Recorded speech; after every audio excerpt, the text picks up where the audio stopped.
Habakkuk chapter 1. This is the burden that Habakkuk the prophet received in a vision.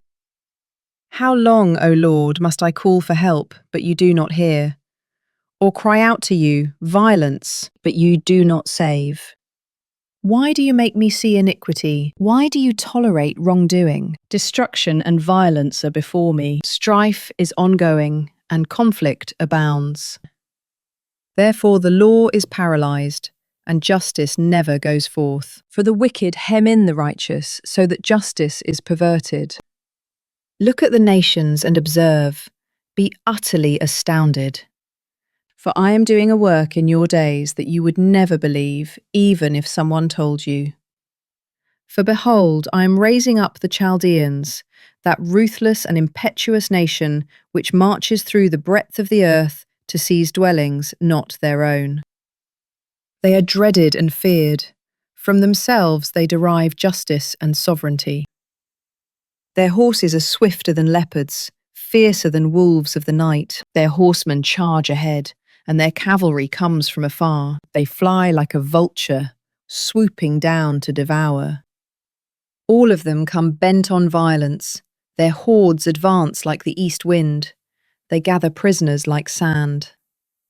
They scoff at kings and make rulers an object of scorn. They laugh at every fortress and build up siege ramps to seize it. Then they sweep by like the wind and pass through. They are guilty, their own strength is their God. Are you not from everlasting, O Lord, my God, my Holy One? We will not die. O Lord, you have appointed them to execute judgment, O Rock. You have established them for correction. Your eyes are too pure to look upon evil, and you cannot tolerate wrongdoing. So why do you tolerate the faithless? Why are you silent while the wicked swallow up those more righteous than themselves? You have made men like the fish of the sea, like creeping things that have no ruler.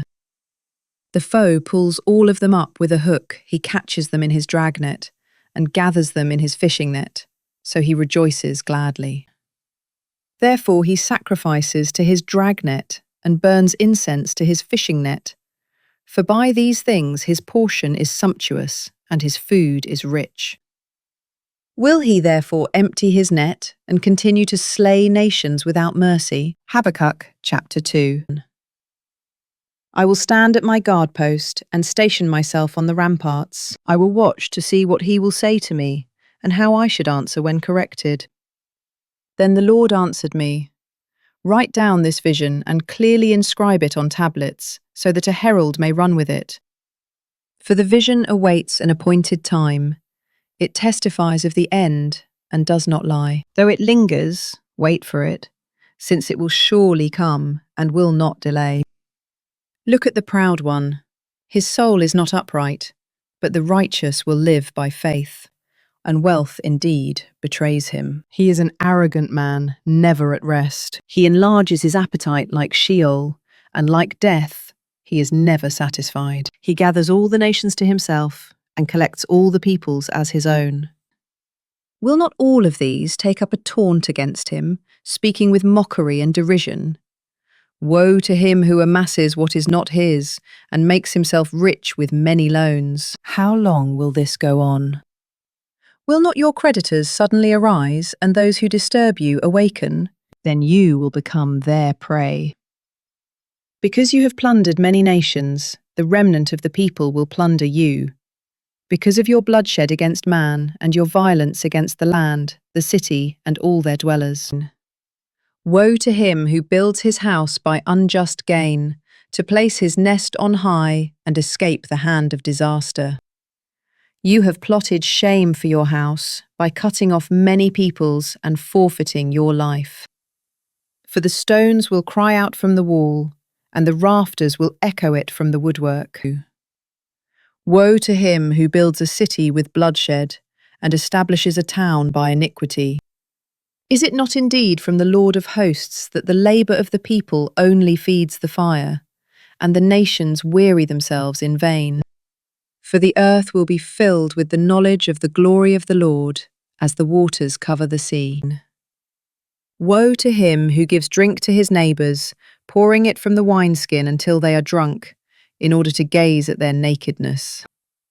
You will be filled with shame instead of glory. You too must drink and expose your uncircumcision. The cup in the Lord's right hand will come around to you, and utter disgrace will cover your glory.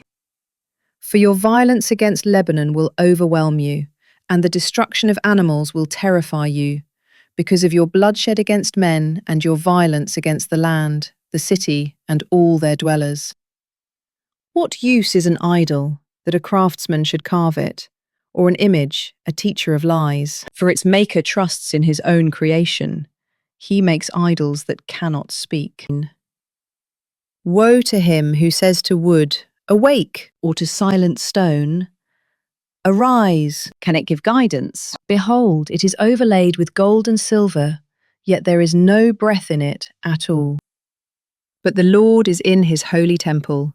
Let all the earth be silent before him. Habakkuk chapter 3. This is a prayer of Habakkuk the prophet, according to Shigionoth. O Lord, I have heard the report of you. I stand in awe, O Lord, of your deeds. Revive them in these years. Make them known in these years. In your wrath, remember mercy. God came from Teman, and the Holy One from Mount Paran, Selah. His glory covered the heavens, and his praise filled the earth. His radiance was like the sunlight rays flashed from his hand, where his power is hidden. Plague went before him, and fever followed in his steps. He stood and measured the earth. He looked and startled the nations. The ancient mountains crumbled. The perpetual hills collapsed. His ways are everlasting. I saw the tents of Cushan in distress. The curtains of Midian were trembling. Were you angry at the rivers, O Lord? Was your wrath against the streams? Did you rage against the sea when you rode on your horses, on your chariots of salvation? You brandished your bow, you called for many arrows. Selah. You split the earth with rivers. The mountains saw you and quaked. Torrents of water swept by. The deep roared with its voice and lifted its hands on high. Sun and moon stood still in their places at the flash of your flying arrows, at the brightness of your shining spear. You marched across the earth with fury. You threshed the nations in wrath. You went forth for the salvation of your people, to save your anointed. You crushed the head of the house of the wicked and stripped him from head to toe. Selah. With his own spear you pierced his head, when his warriors stormed out to scatter us, gloating as though ready to secretly devour the weak. You trampled the sea with your horses, churning the great waters. I heard and trembled. Within my lips quivered at the sound. Decay entered my bones. I trembled where I stood. Yet I must wait patiently for the day of distress to come upon the people who invade us. Though the fig tree does not bud, and no fruit is on the vines, though the olive crop fails and the fields produce no food, though the sheep are cut off from the fold and no cattle are in the stalls, yet I will exult in the Lord. I will rejoice in the God of my salvation. God, the Lord is my strength. He makes my feet like those of a deer. He makes me walk upon the heights. For the choir master, with stringed instruments,